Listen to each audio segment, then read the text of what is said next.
Hello friends, आज मैं आपको इस वीडियो में बताने वाला हूं बहुत ही अच्छा बातें ताकि आप दोस्तों के पास शेयर करें।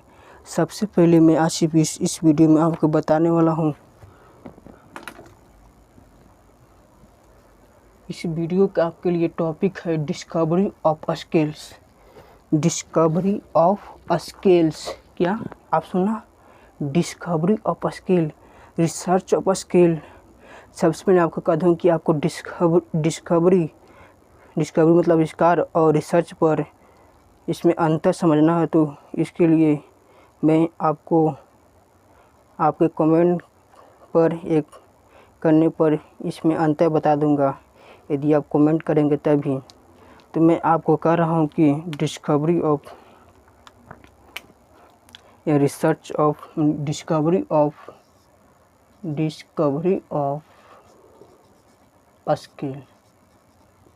स्किल का आविष्कार कैसे होगा?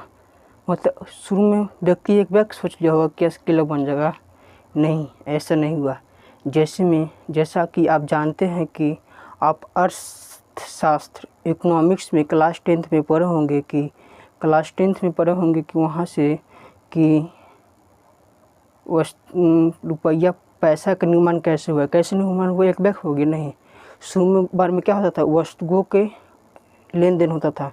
मतलब जब पैसा नहीं था, अब ना पैसा डॉलर हो गया, रुपया हो गया भारत का। पहले नहीं था तो क्या होता था, लेन देन होता था। क्या होता था, मतलब तू हमें साग दे देता, हम तो सब्जी दे, मतलब तू हमें गेहूँ दे देता, हम चावल दे देता। मतलब इसमें तक काहे हुआ। मतलब देखिए, आवश्यकता आविष्कार, आप जानते हैं कि आवश्यकता आविष्कार की जननी है। लोगों की आवश्यकता पड़ी क्योंकि इससे लोग में कुछ कमी हुआ, लोगों को परेशानी हुई, लोगों के समय ज़्यादा गंवाना पड़ा, लोगों के समय की बचत नहीं हो सकी। तभी न अच्छे समय को बचाना है, क्योंकि हमारा संसार का सबसे बड़ा मूल्यवान चीज़ क्या है? समय है। समय को नहीं बचाएंगे तो फिर हम दूसरा और काम कैसे कर पाएंगे? फिर एक ही काम में लगे ही रहेंगे तो फिर हम सोएंगे कब? अब फिर क्या हम कब करेंगे उसका कोई पता ही नहीं रहेगा। तो इसलिए समय को पहले आपको बचाना होगा।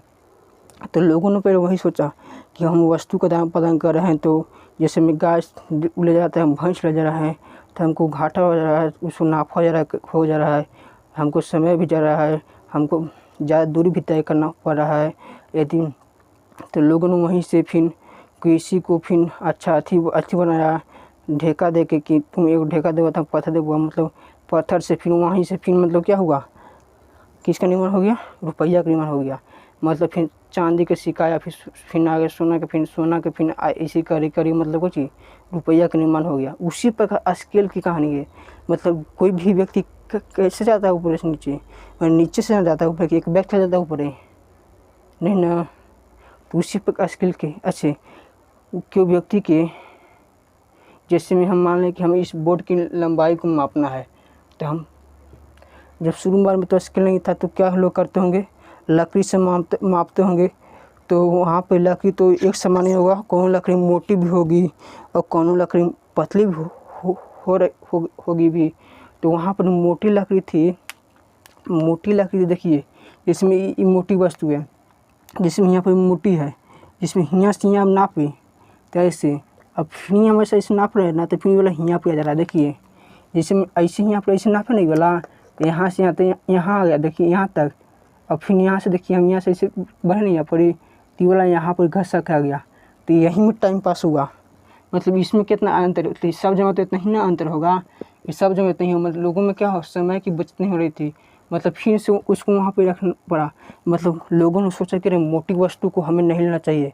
और फिर पहाड़ के मापने में कि पहाड़ की लकड़ी से मापा जाएगा, उतना बड़ा पहाड़ है तो हमें उतना बड़ा लकड़ी कहाँ से आएगा, और फिर हमें ज़्यादा दूरी भी तय करना पड़ेगा। तो मोटी वस्तु तो नहीं हुआ। तो फिर लोगों ने सोचा एक पतली वस्तु लाते हैं, पतली वस्तु। तो पतली वस्तु फिर देखा, तो पतली वस्तु में जैसे में पतला कोई वस्तु है, तो पतला जितना मोटा रहेगा, जैसे इसकी मोटाई है तभी ना इतना दूर घसा गया। यदि पतला रहता ना, तो इसकी जहाँ है ना, वहीं जहाँ से इसको शुरू किया था ना, वहीं से वाला शुरू हो जाता है, क्योंकि ये इतना मोटा है इसी। अब पतला रहता तो नहीं होता। तो वहीं से आदमी सोचा पतला को लकड़ी को बनाया। तो पतला को बनाया तो फिर लोगों ने सोचा कि क्या इससे अधिक हो जाएगा, तो नहीं होगा। पतला से हम किए तो हो जा रहा है, लेकिन आदमी ने सोचा क्या इसमें हम क्यों ना कुछ नाम को अंकित कर दे रहे हैं। कोई व्यक्ति इससे जो व्यक्ति मतलब अबुद्धि होगा, नरबुद्धि वाला होगा, मतलब जिसको मतलब ज्ञान नहीं होगा, दूसरों के द्वारा तो सीखने के लिए कुछ तो मिलेगा ना। दूसरों के द्वारा जैसे में आप कुछ क्यों सीख पाते हैं, दूसरों द्वारा नहीं, या फिर बुक के द्वारा सीखते हैं तो बुक के द्वारा कुछ मैंने कुछ स्किल के द्वारा कुछ गिनती सीखने को मिलेगा, तो वहाँ पर गिनती को निश्चित किया गया, तो गिनती तो निश्चित कर दिया गया, तो अब ठीक हो गया। लेकिन फिर बात है कि पहाड़ को कैसे मापें, धरती से फिर चंद्रमा की दूरी कैसे मापें, तो उसके लिए फिर क्या ये स्केल से थी इसकी मापांक हो जाएगी, जो मैं आपको यहाँ पे दिखा रहा हूँ। इसमें ये स्केल है, क्या ये स्केल से धरती के मापांक हो जाएगी, कब होगी कुछ पता नहीं है। कहीं ना होगी पहाड़ कितना ऊंचा होता है, कब होगी, इस समय को भी बचाना है भाई, और हमें ज़्यादा समय भी गवाना, क्योंकि समय दुनिया का बड़ा मूल्यवान चीज़ है। हम आपको पहले शुरुआत में ही वीडियो में दिखा दिए, जिसमें ये है तो ना, इसको हम ऐसे माप दे रहे हैं। ये पतला चीज़ देखिए, इसको जहाँ से हम शुरू किए ना है, देखो जहाँ से इसको शुरू किए ना है वहीं से शुरू हो रहा है, क्योंकि पतला है। अब मोटा तो क्या होता, यहाँ पर इससे शुरू किया ना तो ये वाला यहाँ पर आया था, क्योंकि जैसे ये मोटा था तो यहाँ पर फिर समय दोबारा यहाँ पर रखना, तो समय तंगवा रहे थे ना, तो समय को बचाने के लिए हुआ। जैसे में ये पतला तब ना हम यहाँ से इसको कर दिए, यही इसका स्टोरी है कि इसका रिसर्च कैसे हुआ। तो लोगों ने फिर बड़ा बड़ा यंत्र का जैसे नीचे से सोचे गया, तो फिर ऊपर हूँ फिर सोचने लगा कि फिर बड़ा इससे बड़ा यंत्र होना चाहिए, तो फिर बड़ा यंत्र का आविष्कार हुआ। फिर पहाड़ की नापाई होने लगा, लंबाई कि जैसे माउंट एवरेस्ट की ऊंचाई कितनी है आप जानते होंगे, 8,800 किलोमीटर। या फिर धरती से चंद्रमा की दूरी, और फिर चंद्रमा से धरती की दूरी, फिर आकाश से पाताल की दूरी, मतलब ये सब दुनिया पर इससे संभव हो सका नहीं।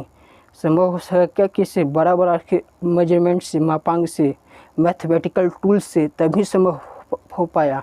लेकिन ऐसा संभव नहीं हो पाता। लोगों ने क्या किया, शुरू से लकड़ी से खोज किया, मतलब लकड़ी से मैंने क्या आविष्कार किया, और खोज करी कहाँ बढ़ गया, वहाँ तक, बड़े बड़े टूल्स तक। आज भी रिसर्च हो रहे होंगे, तो आपको समझ में आ गया होगा कि कैसे डिस्कवरी ऑफ स्केल का आविष्कार हुआ। तो वीडियो को ज़रूर शेयर कीजिएगा। जय हिंद, जय भारत।